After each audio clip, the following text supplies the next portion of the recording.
Hi, guys. Chapter 4. I guess I should explain about my father, about why I think he's planning to kill me. It's not as though he stated it directly, it's more an intuition. An intuition is the thing that happened last week when my dad stopped by the house. It was a nice day, sunny and warm. Mom had me out on the deck that runs along the back of our backyard. I remember the breeze was kind of tickling my nose and ears. Dad, who hardly ever comes by, showed up, walking through the family room and coming outside to where Mom and I were. He and Mom hugged, and for a moment he didn't say anything to me. And then he walked over and kissed the top of my head. I felt his lips lift a few strands of my hair in the rough palm of his big hand beneath my chin. Dad and Mom began to chat, and then the phone rang inside. Mom disappeared through the sliding glass door, and Dad and I were alone. I remember exactly how many times Dad and I have been alone, all together, just the two of us, since he left 10 years ago. 6 times. Exactly 6 times. This was this one was the 6th. Dad began small talk to cover the silence. "How you doing, big boy?" he asked. "Everything going okay for you? Any hot news for me?" He laughed at his joke. Not a big or happy or mean laugh, but kind of a quiet, sad one. Then he leaned over in front of me and brought his face down close to mine, and with his brown eyes only inches away from my eyes, it felt as though he was trying to stare through me, straight through my eyes and into my brain. "You're not getting any of this, are you, Sean?" he asked softly. In 14 years, I've heard him say my name out loud in my presence a total of 16 times. Suddenly, a big black crow landed on the telephone line that runs down the alley directly behind the house. It cawed so loudly that it startled both Dad and me. The bird's beady eyes stared at us, its fat black body so huge and heavy that the wire which held its weight sagged underneath it. It cawed loudly once again and then twice more. Dad looked at the crow and put his hand on my shoulder, squeezing a little too hard. "You want to get at this boy?" Dad says, his voice sounding like a stick breaking. Dad didn't yell, but his voice was kind of cold and hateful. "You guys peck the eyes out of babies, don't you?" Dad asked. I'd never heard him sound so mad. "You'd love a shot at this boy's eyes, wouldn't you?" The crow cawed again as though answering Dad's questions. To my dad, I'm sure that caw sounded like, "Yeah, that's right, what you gonna do about it?" Although only one crow sat there staring at him. "Black rainbow," Dad said, his words low but filled with that same anger. Mom had been drinking a glass of iced tea, and the glass sat on a small table on the deck. Dad noticed it there, still half full of melting ice cubes and reddish-brown liquid. Suddenly, Dad grabbed the glass in one frantic, violent motion, threw it hard at the crow.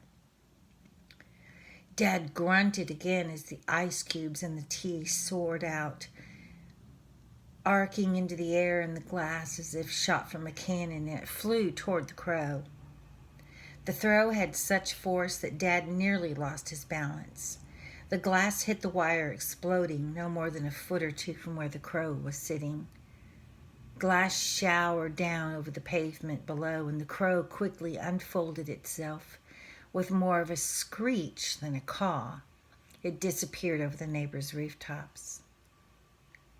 Dad watched the crow fly away and looked at the broken glass on the pavement, and and he breathed deeply and slowly, as if trying to quiet and steady himself.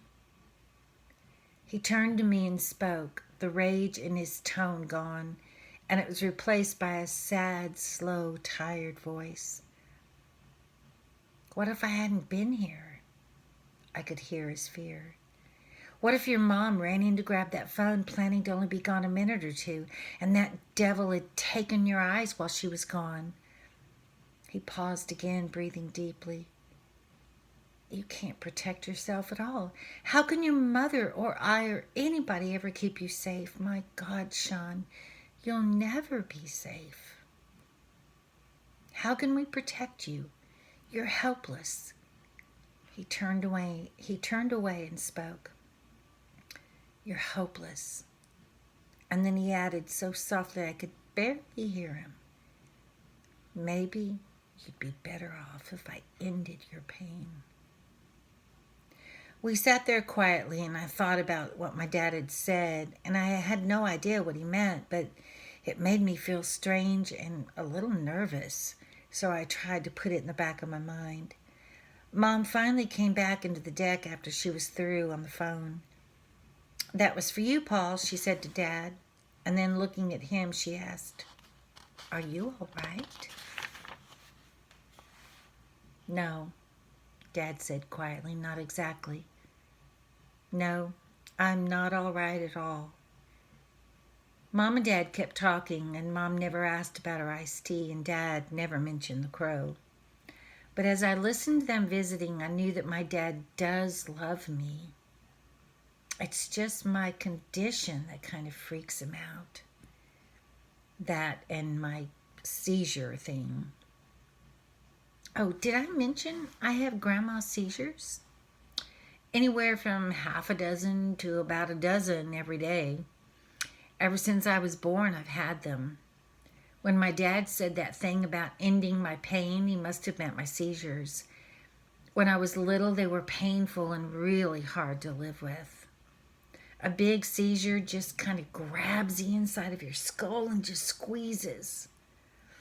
It feels as if it's twisting and turning your brain all up and down and inside out.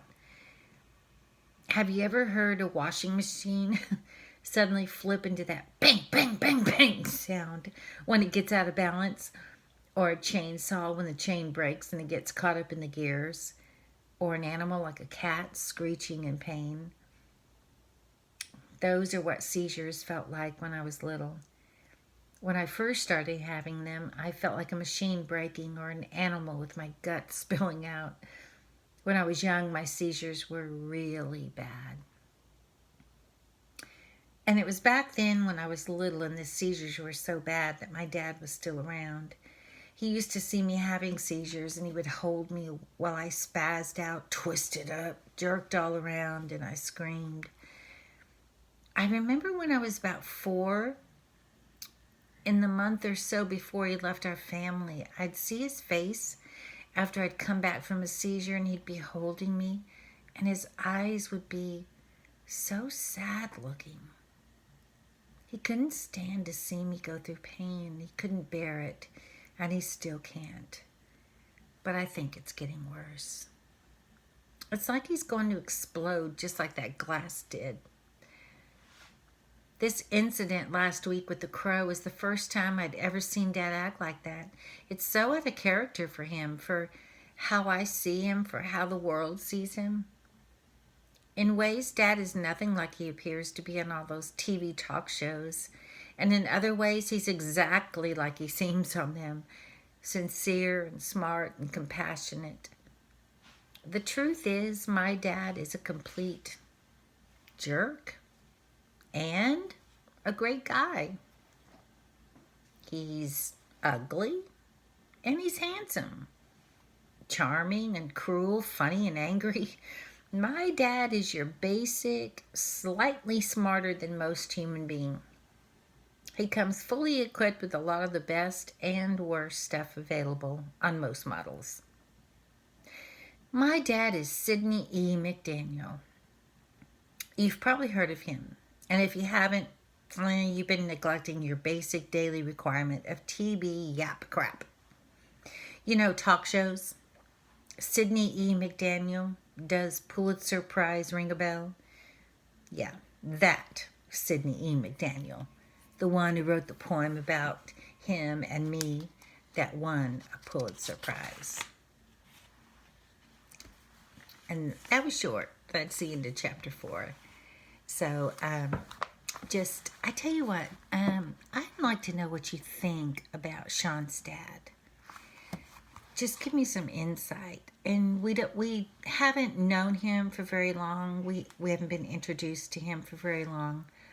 So what we think about him, it could be wrong, could be right towards the end.